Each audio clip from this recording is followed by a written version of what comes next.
My Parents Faked Being Poor Part 1. Chapter 1, The Lie Begins. They always said we were broke. It was one of the first things I learned, before I knew how to tie my shoes, before I knew what an avocado tasted like, before I understood that broke didn't just mean tight on money. In our house, being broke was a religion. It justified everything. No new clothes for school. We're broke. Birthday parties at the park with dollar store cupcakes. Broke. Lights off early, no heat in winter, no summer camps, no family vacations, because, as Mom always said, we're barely staying afloat. Our home was a tired, beige little ranch on the edge of a dying town. The kind of house that still had popcorn ceilings and a front yard that was more dirt than grass. Inside, everything was mismatched, old second-hand couches, chipped mugs with slogans like "Don't talk to me before coffee" and curtains made from cut-up bed sheets. We didn't even pretend to be normal. My mom and dad lived in worn robes most days, and their idea of fine dining was microwaving canned chili and pouring it over rice. They'd sigh loudly whenever they opened bills, tossing envelopes onto the counter with theatrical groans. And I believed it. Every word. Every sigh. Every tearful confession. I stopped asking for things pretty young.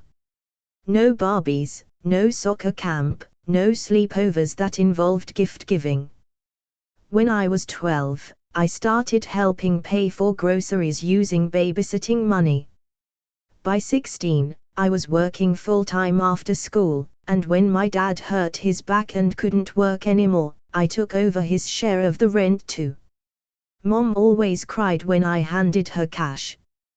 "We're so lucky to have you," she'd say, wiping her eyes like she was in a soap opera. "You're the reason we're still surviving. If it weren't for you, we'd be in the gutter." I carried that like a medal and a shackle all at once. I remember one Christmas, bare tree, no lights, no presents. Mom stood at the window, staring at the neighbor's glowing reindeer display. She didn't say a word, just stood there shaking her head like the lights offended her. Then she turned to me and said, "People with money don't know what it's like to fight. We're the real ones." Dad nodded behind her, holding a mug of cheap instant coffee like it was vintage scotch. "You don't build character with trust funds. You build it with pain." Those words stuck in me like a splinter. So I built character. I cancelled plans. Worked doubles. I clipped coupons, never bought new clothes, and once went an entire winter without a working heater in my apartment so I could send them more money. I became the caretaker of their disaster. The adult before I had a chance to be a child. College. Out of reach. Waste of money, Dad said. College is for rich kids and sheep. They convinced me to stay close, work local jobs, and help them out instead. So I did. Every time I saved a little, poof, some new crisis. A broken water heater. A medical bill. Mom's emergency dental surgery that mysteriously never resulted in any visible dental work. I didn't question it. Not because I was naive, but because I loved them. Because I believed we were in it together. Because I thought, if we could just hang on, one day things would turn around, and we'd finally breathe. But that day never came. Instead, it got worse. Or maybe, I did. By the time I hit 27, I had nothing. No savings. No degree. No vacations, no partner, no future. I was the emotional and financial crutch for two people who thanked me with tired smiles and calls that always ended with, "I don't know what we'd do without you." And then came the wedding. My wedding. Or what was supposed to be. Chapter 2, Sacrifice is my love language. I was 28 when I gave up the last thing that was mine. Not a purse, or a paycheck, or another long weekend I couldn't afford to take, no. This time it was something bigger. Something sacred. My wedding. It was a small, strange miracle that I'd even met someone who loved me. Really loved me, in that steady, patient way that doesn't flinch when you come with baggage, debt, or parents who treat emotional blackmail like a bedtime lullaby. His name was Jamie. Soft voice. Strong hands. The kind of person who never talked over me, who always made room for silence and understanding. He saw me when no one else did. And more than that, he wanted to build something with me. A life. A future. An escape. We weren't planning anything extravagant. Just a backyard ceremony, white lights in the trees, my cousin officiating in a too-big suit. My dress was thrifted. The cake was going to be homemade. The whole thing was modest, but still, it was mine. Until my parents' latest crisis arrived like a wrecking ball with a sob story tied to its tail. It started with a voicemail. Mom, crying so hard her words blurred together. It's the house, honey. We got the notice today. The bank, it's happening. They're taking it. I can't, your father's beside himself. He's talking crazy. Please call us. I listened to it 6 times before I called back. Each time, the knot in my stomach grew tighter. When I finally got through to them, they laid it all out in grim, gasping tones. Missed payments. Overdue taxes. A mountain of back debt that had snuck up on them. We were too proud to ask sooner, Mom said, voice trembling. But now we have no choice. We need help. How much? I asked. She hesitated, always a red flag, then said it softly, 12,000. Jamie stood in the kitchen beside me, holding 2 mugs of tea. I could feel him watching me. Waiting. I already knew what he would say, let's find another way. Or maybe, they've done this before. You can't keep bailing them out. But that voice inside me, the one they planted in my ribs as a child, was louder. They need you. You're the reason they're still surviving. I hung up. Cried in the pantry like a child. Then I walked out, looked Jamie in the eyes, and said, we need to postpone the wedding. The look on his face wasn't anger. It wasn't even shock. It was grief. Because he knew I wasn't just postponing a date. I was choosing them. Again. I drained the wedding fund, every cent I'd saved while skipping lunches, doubling shifts, budgeting joy out of my life. I paid off their phantom mortgage. Called vendors, cancelled bookings. I emailed my friends and told them we'd decided to wait, maybe until next year, maybe until things settled down. Jamie didn't argue. He just packed a bag one morning and said, I love you. But I don't know who I'm marrying anymore, you or your guilt. I watched him leave through the kitchen window, like a scene in a low-budget breakup movie. Then I sat at the table with my parents on speakerphone as they wept their gratitude. Mom said I was an angel among ants. Dad told me he hoped I'd have a beautiful wedding someday, when things were better. They didn't ask about Jamie. Not once.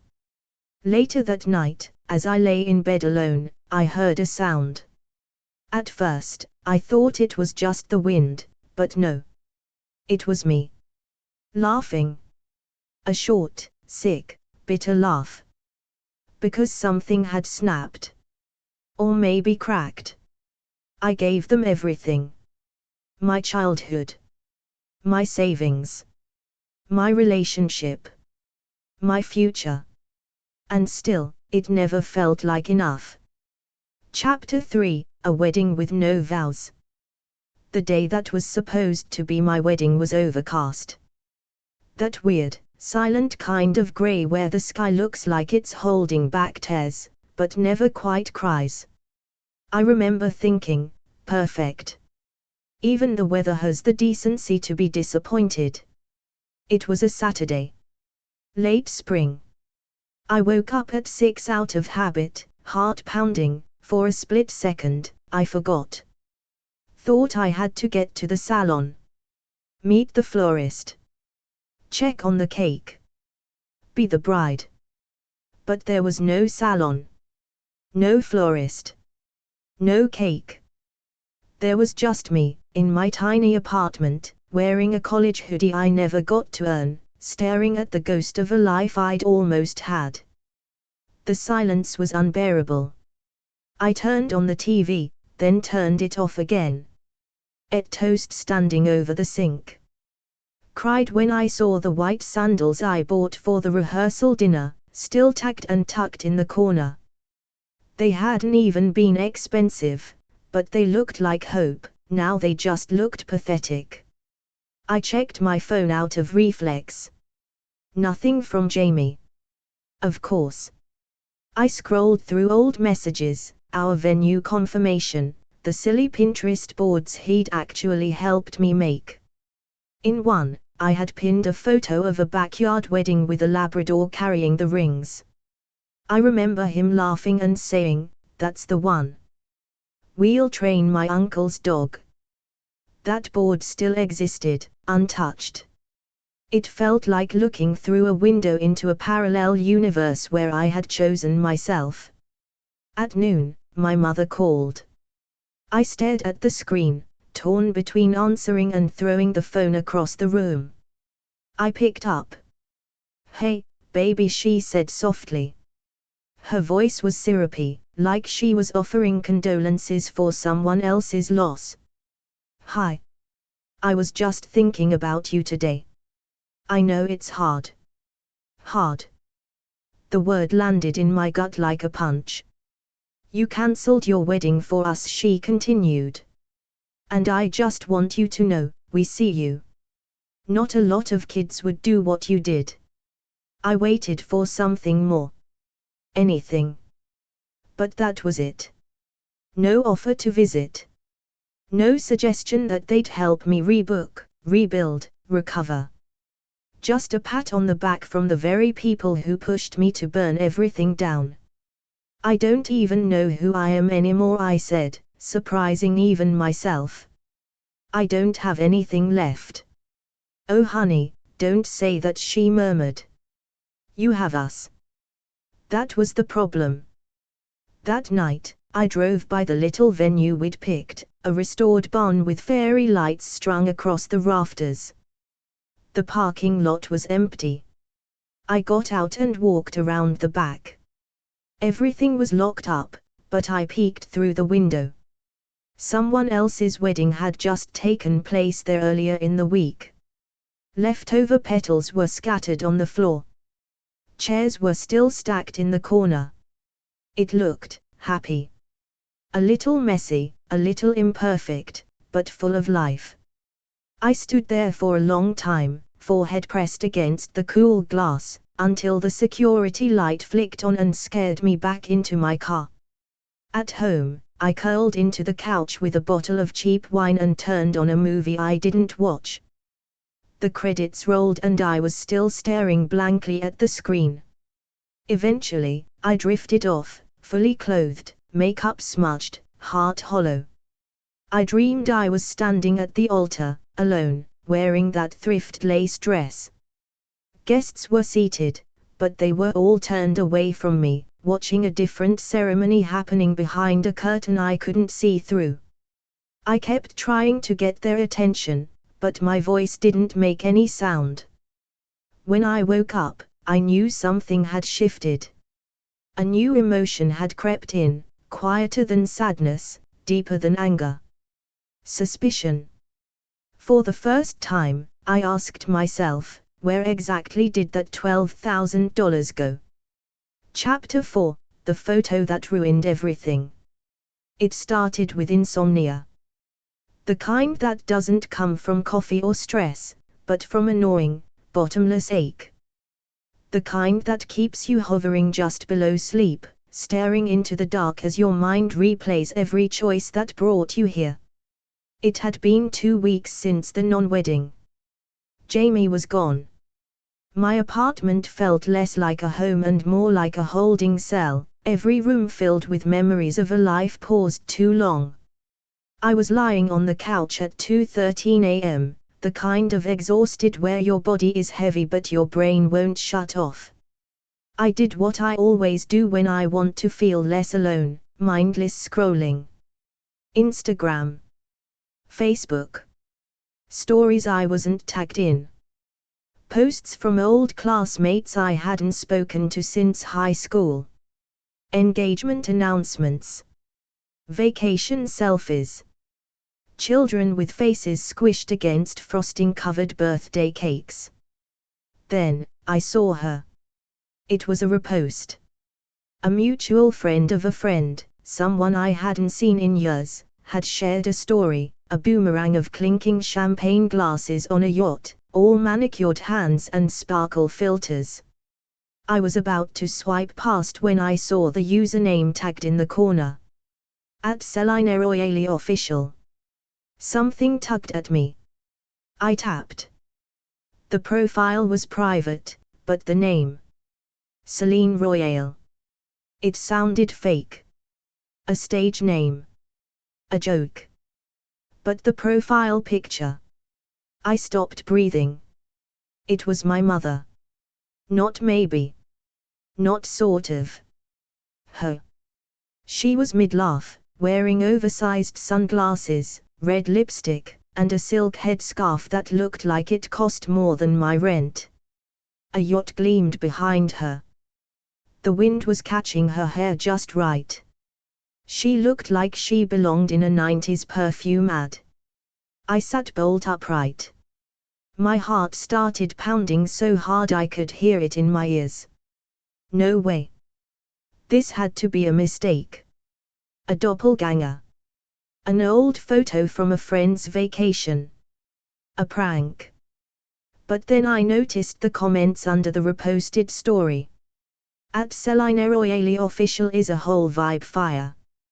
You and Count Glasswood are couple goals, crown money with wings. Can't wait for the Amalfi trip. I clicked faster than I could think. The original story came from a woman who, if I remembered correctly, went to my high school. She was now some kind of low-tier influencer, fashion collabs, travel vlogs, overly posed beach pics. I scrolled through her profile. There she was again. My mother. In the background of 3 more photos. First, on a yacht deck, glass in hand, dressed head to toe in white linen, looking out over the water. Second, lounging beside an infinity pool at what looked like a luxury resort.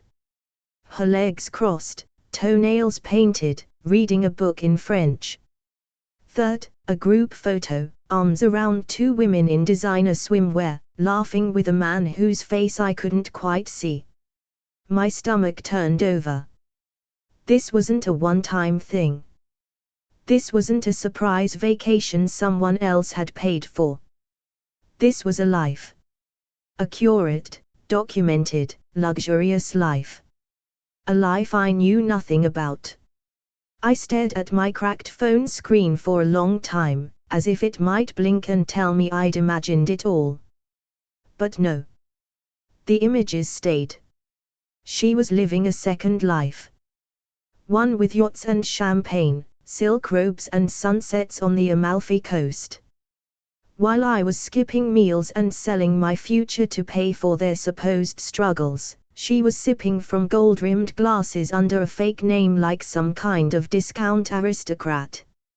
I pulled up my last text from her, a week ago. We're eating beans out of cans and praying for relief. Thank you for all your help. Love you always, baby. Beans. She said she was eating beans out of cans. I laughed. Loud, sharp, and ugly. The sound bounced off the walls like something alive. I couldn't stop. I laughed until I was choking on it. Then I stopped. And I sat there, ice forming in my veins, as the truth began to unfurl like smoke. My mother, my parents, weren't struggling. They were pretending. And I had given up everything for their lie. Chapter 5, Digital Breadcrumbs. I didn't sleep that night. There's a kind of adrenaline that hits when everything you thought was true crumbles in one moment. Your brain shifts into survival mode, a terrible, electric state of hyperfocus. I wasn't just suspicious anymore. I was hunting. The name on the account, @SelinaRoyaleOfficial, bounced in my head like a pinball. Every part of it screamed fake, but whoever she was pretending to be, my mother was thorough. I started with the profile itself. Just a cropped image and a private account, no bio, no followers visible. But the handle had been tagged in more than a dozen other posts across different accounts. All from people who looked like they had their own curated, glittery lives, influencers, yacht club regulars, the kind of people who use the word summer as a verb. Some were private, but a few were wide open. I clicked through them one by one, examining every tagged image, every comment thread, every throwaway caption that might accidentally reveal the truth. There she was again. My mother. In the background of someone's birthday dinner in Mykonos, laughing with a waiter. In another, she was dressed like a Bond villain's mistress, descending the steps of what looked like a private jet, scarf billowing, a tiny white dog in her arms. I zoomed in, stunned. The dog was wearing a rhinestone collar that spelled out champagne. They had a dog. A dog. I had begged for a pet my entire childhood, and my mother used to say we could barely afford food for ourselves, let alone a living expense with fur. My pulse thundered in my ears.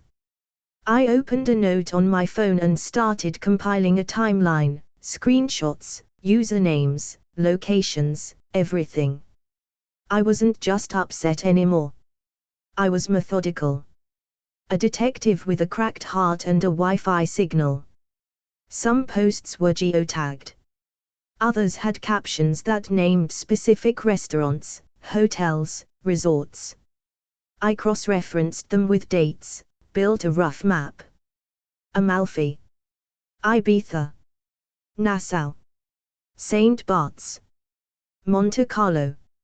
Always tagged with friends, rich, ridiculous names like Persephone, Duchess Diaries, and Glasswood-Gio. It was in a photo posted by Glasswood-Gio that I saw him. My father. He was wearing a white blazer and a gold chain, seated at an outdoor cafe beside my mother.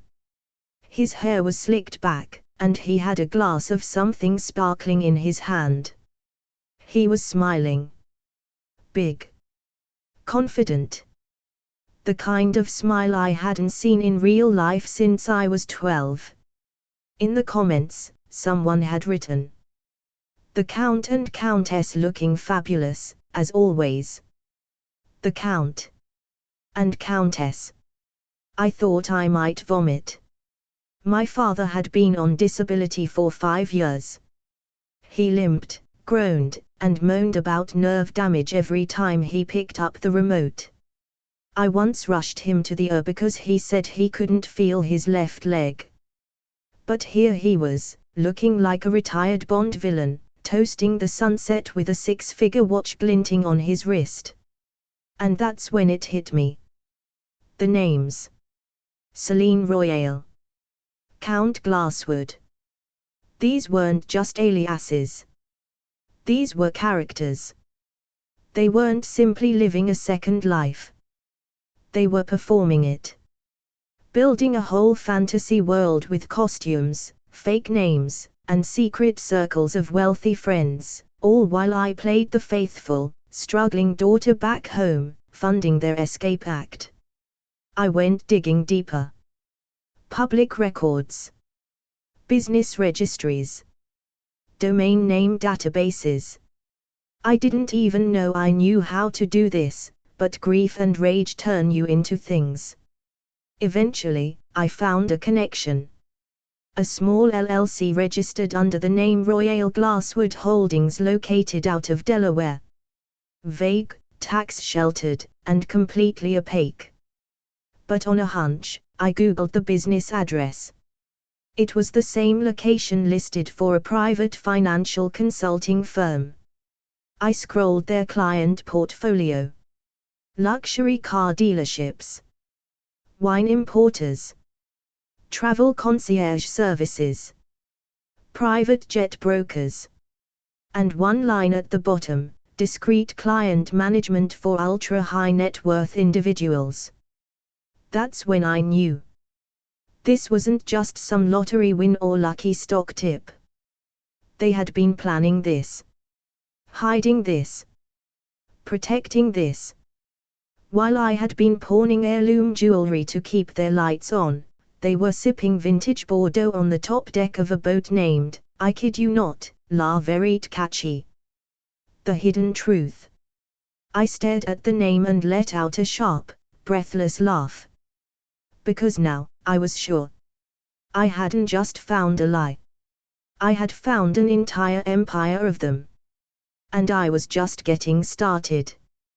Chapter 6, The Mansion by the Sea. I didn't plan to go there that day. It started like any other weekday, dull and grey, the color of dishwater, the kind of morning that makes the world feel like a half-finished painting. I was sitting at my kitchen table, barely able to focus on my lukewarm coffee, flipping through screenshots and scribbled notes. The fake names, the yacht parties, the endless silk and sparkle, it was all still too surreal, like I'd hacked into someone else's dream life. And then I saw it.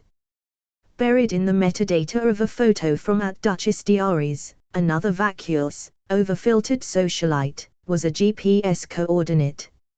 I'd missed it before, probably because I'd been too focused on my mother's bare feet perched on the teak railing of a yacht. But there it was. A location pin. I copied it into Maps. When the screen zoomed in, my breath caught in my throat. It was local. Not across the ocean. Not in Europe. An hour and 15 minutes away. Just beyond a sleepy coastal town I used to visit on field trips in middle school.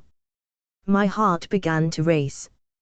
I stared at the screen for a full 5 minutes, convincing myself not to go. Telling myself it could be nothing, a rental, a friend's place, a fluke. I could stay home. I could stay safe. I could preserve the illusion a little longer. But then I remembered my mother's voice on the phone, trembling with desperation over late fees and cut-off notices. I remembered the empty apartment. The cancelled wedding. Jamie's bag, zipped shut. I got in my car. The drive was quiet, mostly tree-lined roads and long stretches of sun-bleached pavement. The GPS led me through winding turns, then past a row of upscale houses that got progressively more ridiculous, manicured hedges, private docks, decorative gates shaped like seahorses. And then it said I had arrived. But there was no visible house. Just a massive black gate, sleek, silent, and bordered by hedges tall enough to keep secrets. At first, I thought I was at the wrong place. But then I saw it, embossed in gold on the mailbox in sweeping script were the initials CGR. Celine. Glasswood. Royale. My hands shook as I reached for my phone. I snapped a photo of the gate. The mailbox. The no trespassing sign mounted discreetly on the hedges. I felt like I was standing outside a movie set. Everything about it looked staged, pristine, artificial. A car approached behind me, and I panicked, pulling into the shoulder as if I was just a lost tourist. It was a matte black BMW with tinted windows. It slowed briefly at the gate, then the bars slid open silently. I craned my neck. Inside, I caught glimpses of everything. A long stone driveway lined with lavender. A glittering fountain shaped like a seashell. Marble lions, actual marble lions, flanking the steps of a palatial house that looked like it had been airlifted from the Amalfi Coast and dropped here just to mock me. And behind the house, water. Endless, sparkling blue. They had a waterfront mansion. I watched as the car glided into the driveway. The man driving stepped out, tall, fit, tan, hair slicked back like some European villain. It was my father. Wearing loafers. And what I swear were designer joggers with gold drawstrings. Then my mother appeared. Floating out the front door like a queen, wearing a silk kaftan that shimmered in the sun and oversized sunglasses that probably cost more than my old car. Her hair was wrapped in a patterned scarf. A tiny dog, the rhinestone-collared champagne, pranced at her feet. They kissed. Laughed. She tossed something to my father, keys. A coin. And then they both turned toward the car as if preparing for a shopping spree or spa appointment. I ducked down, pulse thundering in my ears. I stayed hidden for maybe 20 minutes after they disappeared back into the house. My mind was sprinting in circles. There was no denying it anymore. This wasn't an accident. This wasn't a misunderstanding. This wasn't a friend's house or a rented vacation home. This was theirs. They had built a life, a whole kingdom of silk and glass and secrecy, while feeding me sob stories about overdue bills and heating costs. While I toiled. Sacrificed. Starved. And the worst part. They hadn't invited me. Not once. I wasn't a guest in their second life. I was an obstacle to it. I didn't cry. I didn't scream. Not yet. Instead, I sat in my car and stared at the gates. And for the first time in my life, I wanted revenge. Chapter 7, Surveillance and Champagne. There's a strange clarity that settles over you when the truth is finally undeniable. It doesn't come with fireworks. No dramatic music. No sudden confrontation. It comes in silence, thick, echoing silence, as you watch the people who raised you live like strangers.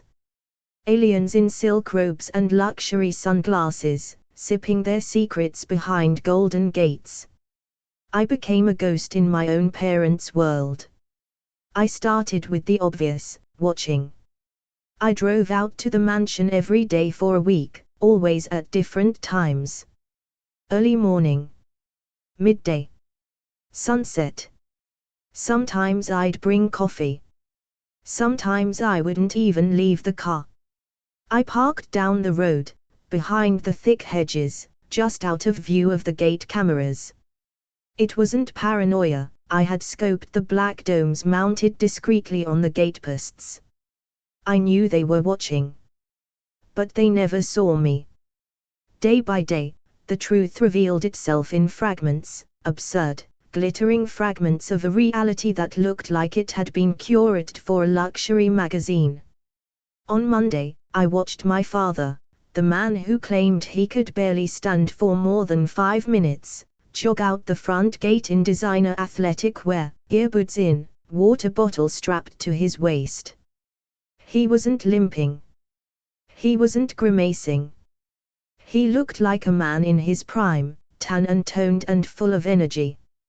At one point, he even stopped mid-run to chat with a neighbor, laughing and gesturing with the ease of someone who'd lived here for years. I had to cover my mouth to keep from screaming.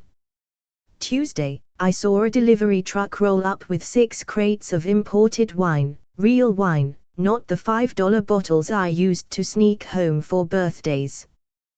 The driver carried them inside while my mother supervised in a floor-length robe that caught the light like liquid gold.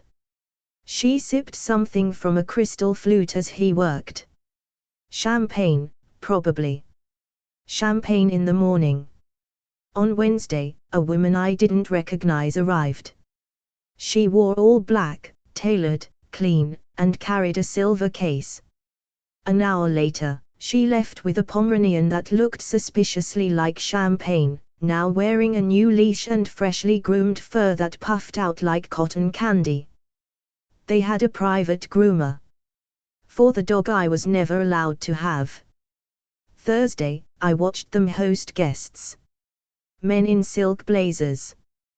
Women in stilettos that clicked across the stone driveway like castanets. They poured out of sleek, shiny cars and disappeared inside the mansion's glowing archway. Laughter spilled out into the twilight. Somewhere in the background, faint music played, violins, I think.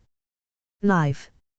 I stared from my hiding place, wrapped in a hoodie, clutching a bag of gas station pretzels like a raccoon watching a masquerade ball through a sewer grate. And still, they never mentioned me. Not once. I checked my phone compulsively. No calls. No texts. No guilty check-ins from my mother, no casual "how are you holding up" messages. They weren't hiding. They weren't lying low. They weren't waiting for the dust to settle. They had moved on. On Friday, something in me finally snapped. It was dusk. The sky was purple and bruised, the air sticky with salt from the nearby ocean. I had been watching the house for almost 3 hours when the front door opened and my parents emerged, dressed to the nines. My father wore a navy suit with a champagne pocket square. My mother, Orceline Royale, as she now preferred to be known, wore a black sequined dress with a slit up to her thigh, her hair swept into an elaborate updo. Her heels clicked like punctuation marks as she made her way down the steps. She was laughing. I rolled down the window slightly. "Don't forget the roses for the Duchess," she called over her shoulder, like she was starring in some vintage movie. A butler, yes, a butler, emerged with a bouquet of long-stemmed red roses and placed them carefully in the back seat of their car. Then he opened the door for my parents, who slid inside like royalty. The car pulled away, headed toward the main road. I waited a moment, then followed at a distance. Not close enough to raise suspicion. Just enough to see where they were going. They drove to the yacht club. Of course they did. I parked across the street and watched them step out, arm in arm, greeted by hosts who clearly knew them.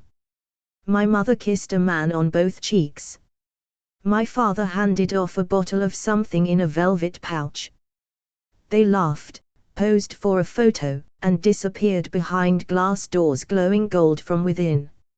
I sat there, stunned, until my throat burned. And that's when the thought first formed, cold and heavy and perfectly still. They kept a second life without me. Not just a secret. Not just a weekend indulgence. A whole life. A life with friends. With dinners. With plans. And none of it included me.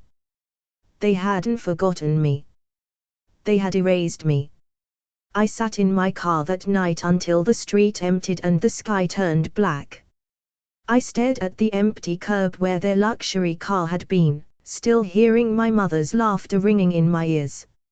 And somewhere inside me, something quiet and terrible came awake. This wasn't just a betrayal anymore. This was war. They lied. They cheated. They betrayed the one person who gave them everything. But guess what? The truth always finds a voice, and here, it screams. If you live for chaos, loyalty gone wrong, and revenge served cold, like this video, drop a comment, and hit subscribe, because on Family Drama Unleashed, we don't forgive, and we never forget. Tap that bell, because the next betrayal, it's already on its way.